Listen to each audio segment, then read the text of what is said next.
Magandang morning sa atin lahat mga pangarap. Ayan, day off time tayo ngayon. At nandito nga tayo sa may kahabaan ng Talisay, Batangas mga pangarap. Nagmula tayo sa may Tagaytay Road. Ayan, ang ganda ng panahon.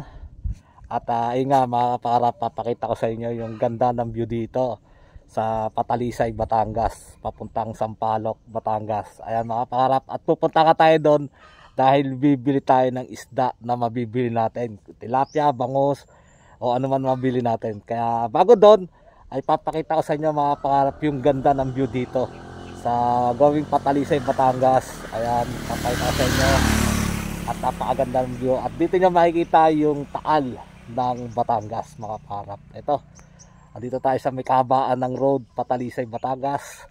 Ayan, ito, let's go, pakita sa inyo.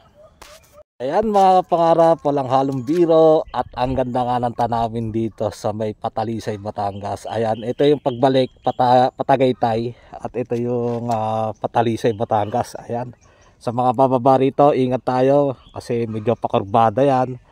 Ayan, at tamang speed lang kasi bangil yung baba nito. Kaya ingat-ingat tayo sa mga pupunta dito. Ayan, bababa ng Batangas mula sa Tagaytay po Talisay.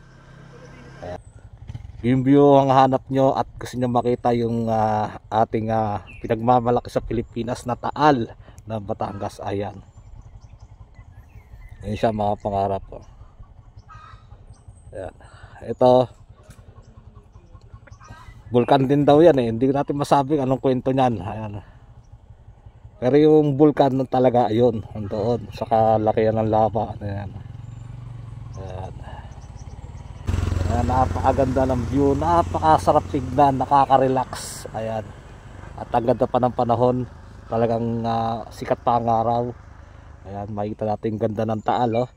Ayan, sana naman taal, huwag ka nang pumutok. Napakaganda mo pa naman tignan.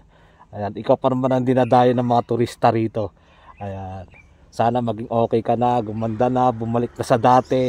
Kasi dati mga pangarap nung di pa pumuputok ay napakaganda tignan niya, kulay green yan, green na green talaga yung bundok na yan. Ngayon siyempre alam niyo yung balita mga nakaraang taon ay nangyari nga hindi dapat mangyari, pero sa ngayon pag-pray natin na okay na si Haring Taal. Ayan, siyempre ingat din tayo sa warning prone to landslide. Ayan, ingat tayo sa mga landslide lalo sa mga bundok. Nangyayari lang naman yan mga kapangarap yung tag-ulan, no? Yan, yung mga naulan, tas bababa kayo rito, mag-iingat tayo.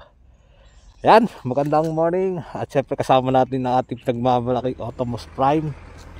Ayan, kasama natin sa pang-araw-araw.